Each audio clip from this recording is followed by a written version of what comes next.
नमस्कार दोस्तों, स्वागत है आप सभी का समर्पण एजुकेशन हब जैतरण में। आशा करता हूं कि कल की क्लास आपको बहुत पसंद आई होगी और मुझे आपका रेस्पॉन्स देखने को चाहिए था, लेकिन आप लोगों का जो रेस्पॉन्स है वो वैसे ओके था, लेकिन जो मैंने सवालों के बारे में आपसे कहा था वो आपने नहीं किया। मुझे सवालों के जवाब चाहिए थे और ये जो चीज़ है अपने थोड़े अजीब लगा मुझे। क्वेश्चन के जवाब आते तो और अच्छा लगता। चलिए कोई बात नहीं, आज की क्लास भी हमारे लिए कुछ मोस्ट इंपॉर्टेंट क्वेश्चन जो अपने चतुर्श्रेणी कर्मचारी भर्ती एवं अन्य जो कम्पिटिटिव एग्जाम्स होने वाले हैं उनके लिए बहुत ही महत्वपूर्ण साबित होंगे, उन क्वेश्चंस को लेके मैं यहाँ पे आया हूँ। थंबनेल आपके पीछे है ही है, उसमें सारी डिटेल्स दिख रही है आपको। यस, टेक्निकल टीम ये बहुत अच्छा काम करती है। जो चीज़ होती है सामने वो हमें पता चल जाती है। आप सभी को गणेश चतुर्थी की बहुत बहुत शुभकामनाएं। पप्पा जिन जो कि प्रथम पूज्य हैं, उनसे मैं आशा करता हूं कि वो आपकी प्रत्येक मनोकामना जो है पूरी करें और ये 10 दिन या आने वाले जितने भी जो कॉम्पिटिटिव एग्जाम्स हैं और जिसकी आप तैयारी कर रहे हैं वो जो है उनमें आप सफलता पाएं। चलिए क्लास को शुरू करते हैं बिना टाइम वेस्ट किए। तो स्क्रीन पर जो है क्वेश्चंस आपके सामने आ गए हैं, जरा इन पर ध्यान दे दीजिए। सबसे पहला क्वेश्चन जो है हमारे लिए वो है, कुंभलगढ़ किले की दीवार किस नाम से प्रसिद्ध है? बिल्कुल बिल्कुल दोस्तों, आपके सामने ऑप्शन है राजस्थान की दीवार, ऑप्शन ए, ऑप्शन बी दूसरी चीन की दीवार, ऑप्शन सी भारत की महान दीवार या ऑप्शन डी मरु दीवार। आपके सामने एक क्वेश्चन दे दिया गया है, आपको उनके जो है ऑप्शन दिए गए हैं, उनके आंसर आपको देने हैं। और मैंने जो कल आपसे बात की थी, कमेंट बॉक्स में जो है उनके आंसर मुझे मिलने चाहिए और मैं वापस आपके लिए 10 सेकंड के लिए अलग स्क्रीन से हटूंगा। आप स्क्रीनशॉट भी ले सकते हैं और कमेंट बॉक्स में इस समय में जो है आप मुझे इन क्वेश्चंस के आंसर दे दीजिए।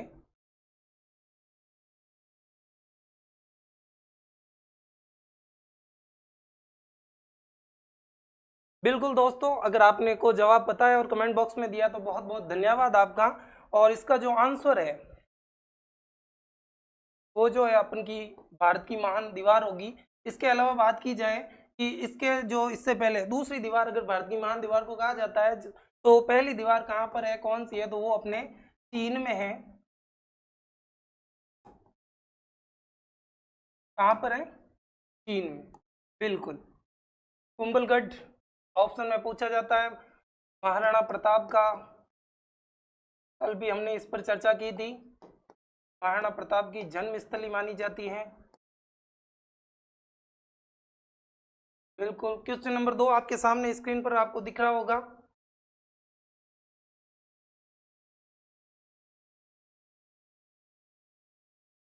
दूसरा सवाल आपकी स्क्रीन पर यह रहा, 1857 की क्रांति के समय भील जनजाति का नेतृत्व किसने किया था? बिल्कुल, स्क्रीन के सामने आपका क्वेश्चन है, जवाब दीजिए आप। आपके ऑप्शन की बात की जाए, थोड़े दिखने में प्रॉब्लम है, टेक्निकल टीम जो है थोड़ा इनको सही नहीं लिख रही है।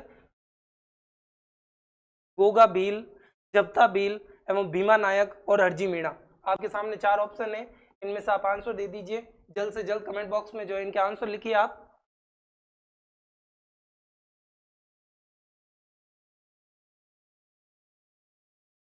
जी जरूर, 1857 की क्रांति आप जानते हैं, भारत की स्वतंत्रता के लिए एक ये क्रांति हुई थी।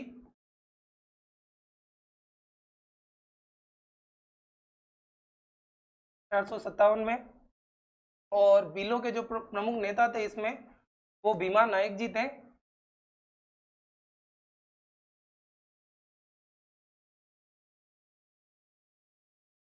1800 की दशक में ये जो एक प्रमुख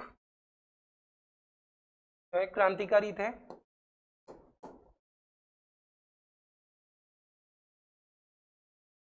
ये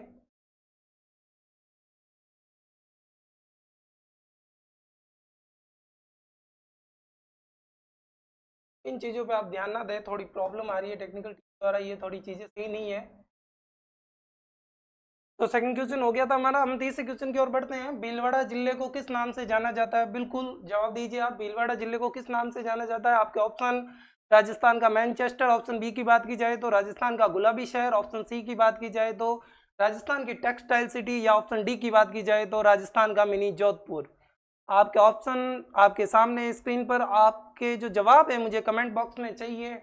जल्द से जल्द इनके जो है जवाब आप मुझे दीजिए। मैं 10 सेकंड्स के लिए वापस दूर हो रहा हूँ, स्क्रीनशॉट लेना हो तो आप ले लीजिए और कमेंट बॉक्स में जो है इनके इन सवालों के जवाब दीजिए।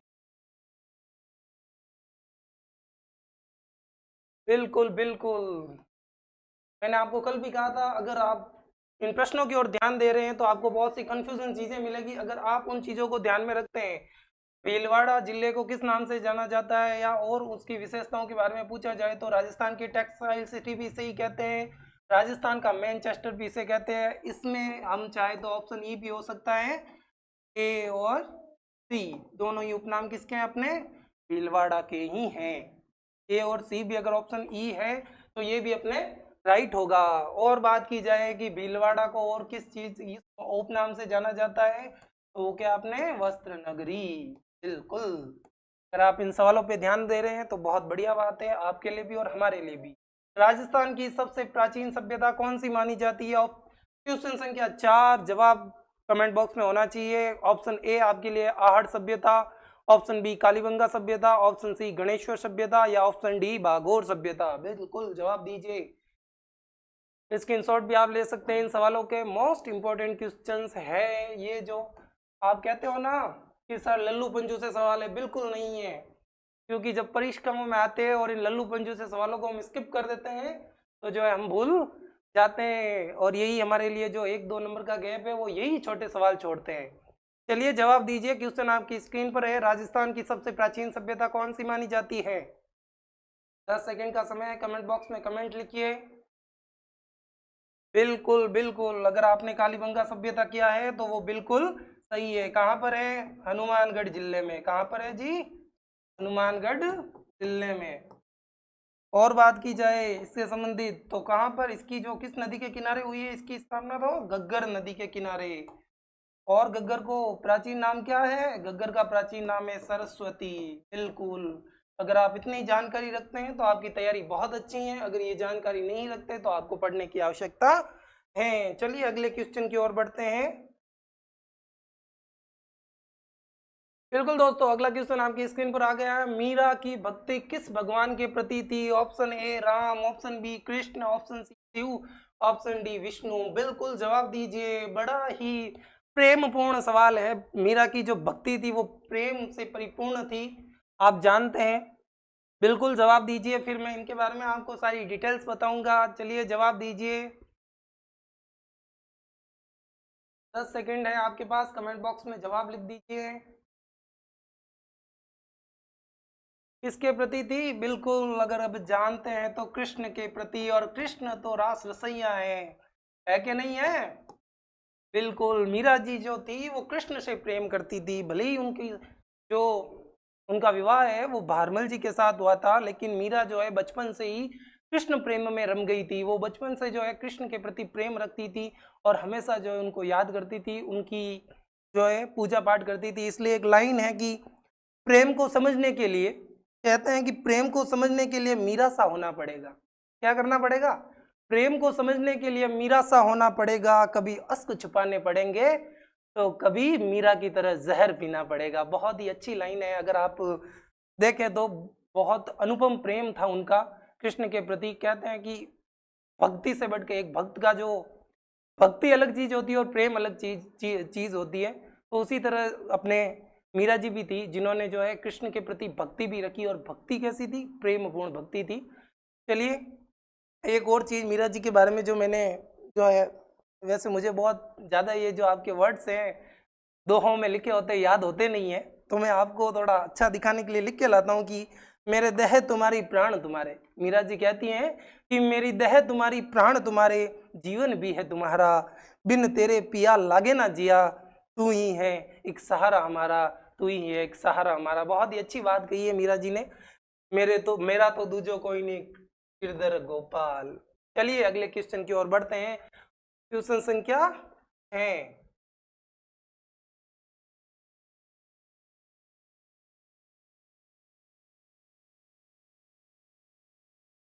राजस्थान का जनसंख्या के आधार पर सबसे छोटा जिला कौन सा है? बिल्कुल, अगर कमेंट्स लिख रहे हैं तो मेरी एक छोटी सी डिमांड और है छोटा जिला लिख रहे हो तो बड़ा भी लिख दीजिए, बिल्कुल।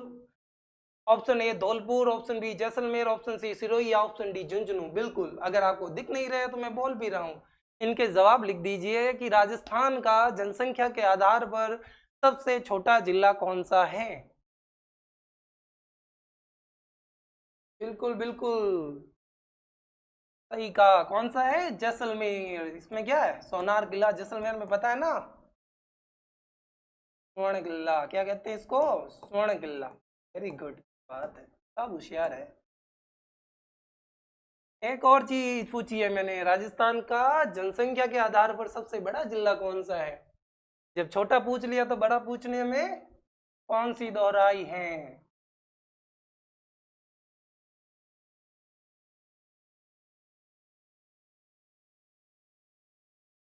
बिल्कुल बिल्कुल।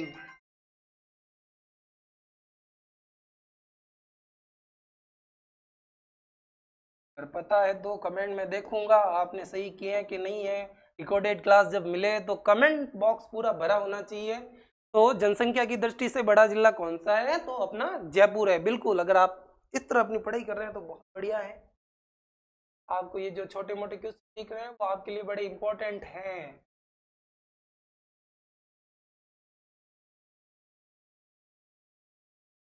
चलिए अगले क्वेश्चन की ओर बढ़ते हैं।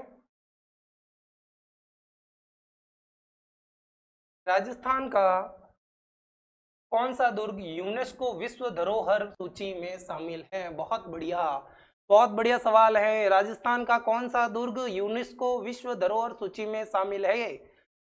चित्तौड़गढ़, रणथंभौर, जैसलमेर या ऑप्शन डी उपरोक्त सभी। बिल्कुल जवाब दीजिए। अगर आप जवाब दे रहे हैं कमेंट बॉक्स में तो ये भी कंफ्यूजन का है। अगर बिल्कुल जवाब दीजिए आप, आपका जवाब का इंतजार है। मैं कमेंट बॉक्स जो है पूरा भरा होना चाहिए।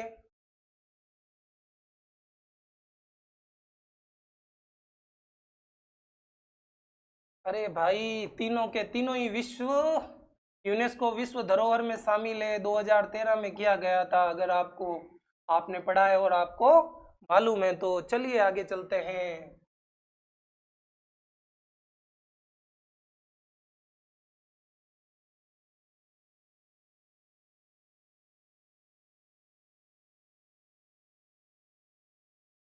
कोई बात नहीं, कल इन समस्याओं का भी जो है निवारण हो जाएगा। डोला मारू की प्रेम गाथा के जो है वो किस क्षेत्र से जुड़ी है? बिल्कुल जवाब दीजिए। ढोला मारू की प्रेम गाथा, क्या बात है। Option A Marwar, option B Jangal Pradesh Bikaner, option C Hadoti या ऑप्शन डी शेखावटी। जवाब दीजिए आज के धुरंधरों, जवाब दीजिए। ढोला मारू की प्रेम गाथा, ये बोलिए। अरवर के राजकुमार, पता है कुछ? आज छोरा तो कही है, बिल्कुल भी ध्यान को देवता। मारू राजकुमारी थी उंगल की, कहाँ की? उंगल की राजकुमारी। बिल्कुल जानते हो ना क्या हुआ था? क्या यार, ऑप्शन के जवाब देते रहिए आप। जंगल प्रदेश बीकानेर।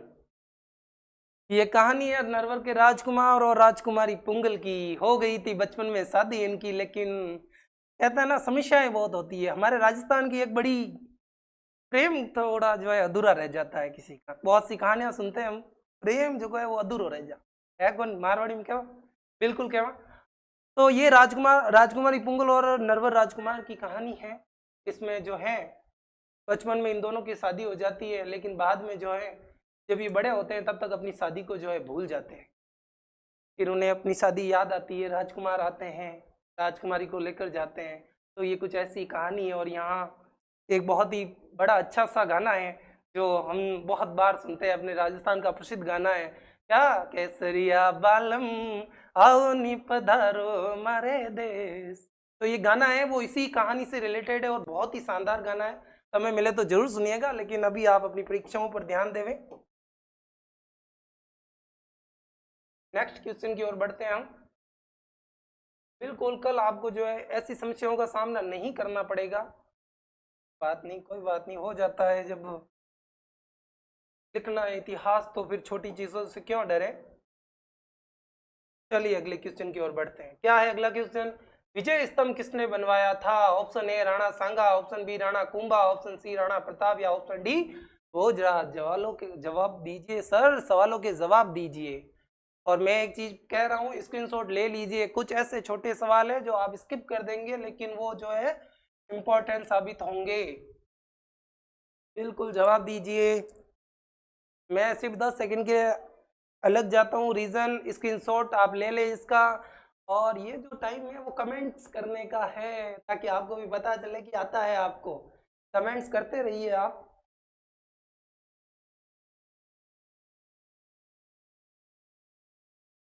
क्या यार, ये किसने किया था? राणा कुंभा ने 1448। कुछ याद है? क्यों? खिलजी से युद्ध हुआ था, खिलजी की सेना के साथ, पता है ना? इसी के उपलक्ष्य में किसका निर्माण करवाया? विजय स्तंभ का। विजय स्तंभ जानकारी रखा करो।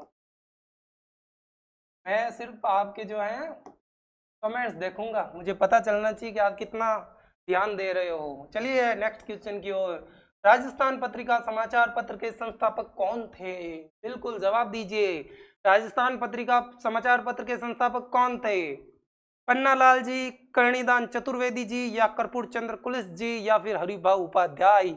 ऑप्शन आपके सामने है, जवाब आपको देना है कमेंट बॉक्स में। 10 सेकंड के लिए मैं रोक के बैठा हूं इनको, जवाब दीजिए आप।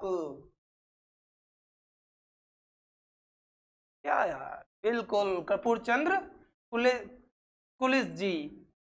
कब?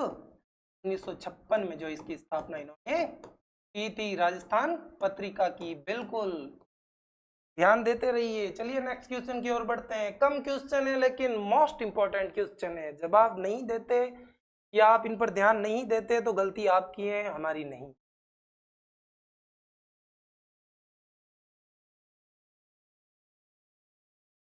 चलिए नेक्स्ट क्वेश्चन की ओर बढ़ते हैं।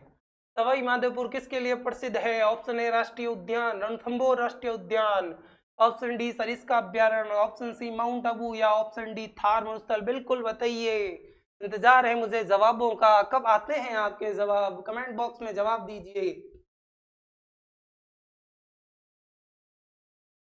जवाब दीजिए। बिल्कुल, सवाई माधोपुर किसके लिए प्रसिद्ध है? रणथंभौर राष्ट्रीय उद्यान। मालूम है ना, ये भी किसमें शामिल है? यूनेस्को की विश्व धरोहर।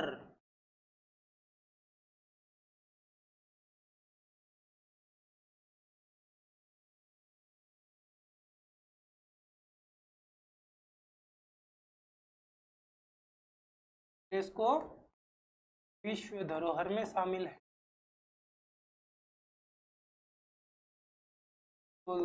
और सरिस्का अभ्यारण्य किसके लिए जाना जाता है? बाघों के लिए। बिल्कुल, कहाँ पर है? अलवर में। अगर आप ध्यान दे रहे हैं तो बहुत बढ़िया बात है, ऑप्शन के जवाब दे रहे हैं तो बहुत बढ़िया बात है।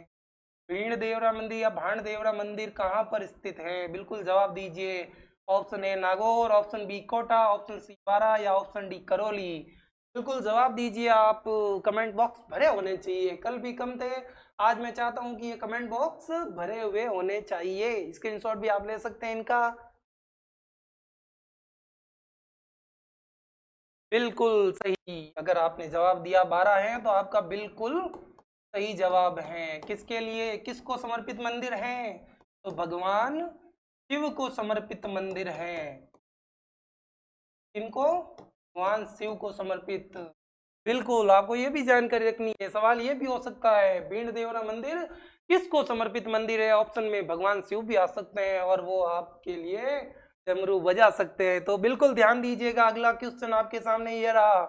जयपुर के खगोल विज्ञान वेधशाला को किसने बनवाया था? बिल्कुल बहुत ही इंपॉर्टेंट सवाल है, बहुत बार परीक्षाओं में पूछा जाता है, इस बार भी पूछा जा सकता है। ऑप्शन ए सवाई मान सिंह, ऑप्शन बी सवाई जय सिंह द्वितीय, ऑप्शन डी महाराजा माधो सिंह, या ऑप्शन डी राव जोधा। बिल्कुल जवाब दीजिए, आपके क्वेश्चंस, आपके आंसर का हमें इंतजार है।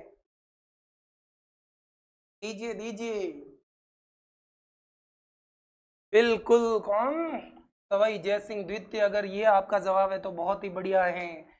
इन्हें जो है विज्ञान और गणित का, खगोल विज्ञान, बिल्कुल इनका ये जो है खगोल विज्ञान एवं गणित के महान ज्ञाता थे, विद्वान थे। ये होक नहीं हो रहे। बिल्कुल, चलिए नेक्स्ट क्वेश्चन की ओर बढ़ते हैं। विषयों का सामना हमें भी करना पड़ रहा है, आपको भी करना पड़ रहा है। बिल्कुल ध्यान दीजिएगा कि मेहनत करने के बिना तो कुछ नहीं होगा। सफलता चाहिए तो मेहनत करनी पड़ेगी।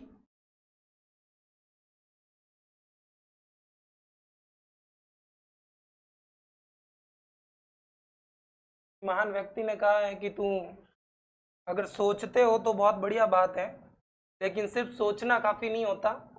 अगर आप कुछ करना चाहते हो उसके लिए आपको जो है संघर्ष करना पड़ेगा। सफलता पानी है तो मेहनत करनी पड़ेगी। तो चलिए मेहनत कीजिए। नेक्स्ट क्वेश्चन के जवाब में कमेंट बॉक्स में लिखने के लिए, राजस्थान की पहली महिला मुख्यमंत्री कौन थी? बहुत ही बढ़िया सवाल है, बहुत सिंपल है, लेकिन अगर जवाब देते हैं तो बहुत बढ़िया है। राजस्थान की पहली महिला मुख्यमंत्री कौन थी? Option A Vasundhara Raje Scindia, option D Vimla Devi, option C Mohini Devi, या ऑप्शन डी मंजू देवी। बहुत से आसान क्वेश्चन है, जवाब देते हो बढ़िया बात है, नहीं देते हो तो हम कुछ नहीं कहते आपको। जवाब दीजिए। क्या यार, वसुंधरा राजे सिंधिया। टाइम नहीं लगना चाहिए, अगर इसके लिए भी मैं 10 सेकेंड रुकता हूँ तो शायद मेरी गलती है। चलिए अगले क्वेश्चन की ओर। गहलोत वंश किस क्षेत्र में शासन करता था? बिल्कुल, बहुत बढ़िया। एक और चीज, गहलोत, गोहिल भी कह सकते हैं। बिल्कुल याद है, गोआदित्य कौन था रे? अगर इसका जवाब आपने कमेंट बॉक्स में दिया तो मजा आ जाएगा। इसका जवाब दीजिएगा। जवाब मैंने शब्द वैसे मैंने लिख दिया है। आदमी के बारे में आपको बताना यही है, गोआदित्य कौन था, और फिर बताना है बप्पा रावल के बारे में। ठीक है, ऑप्शन में सिर्फ ये लिखना है कि इस वंश से संबंधित इन दोनों की क्या जो है पेचकश थी, क्या चीज थी जो है। चलिए आगे चलते हैं। Marwar, Mewar, Shekhawati, Ajmer. Option B right है। कौन सा? मारवाड़। चलिए गहलोत वंश के बारे में हमने बता दिया। आपको क्या है, गुहादित्य के बारे में आपको कमेंट बॉक्स में बताना है, और बप्पा रावल के बारे में आपको कमेंट बॉक्स में बताना है। ये 15 क्वेश्चन बहुत ही मोस्ट इंपॉर्टेंट थे। अगर आप इनका जवाब देते हैं तो मुझे बहुत अच्छा लगता है। और एक भाई ने कल कमेंट किया था कि सर थोड़ी बड़ी क्लास होनी चाहिए, 100-150 क्वेश्चन हो तो मज़ा आ जाए। तो आपका ये मज़ा हम किरकिरा नहीं करेंगे। छोटी क्लास हैं, जितना कम लेंगे उतना बढ़िया याद रहेगा। और हाँ, अगर आप बड़ी क्लास चाहते हैं तो संडे जिंदाबाद है, संडे को हम बड़ी क्लास लेंगे और 100 नहीं पूरे 150 क्वेश्चन होंगे। आपको कमेंट बॉक्स में जवाब देने पड़ेंगे। इसका मतलब ये नहीं कि 150 क्वेश्चन तो 150 कमेंट हो, कमेंट्स बहुत ज़्यादा होने चाहिए। थैंक यू, धन्यवाद। फिर मिलेंगे एक नई क्लास के साथ।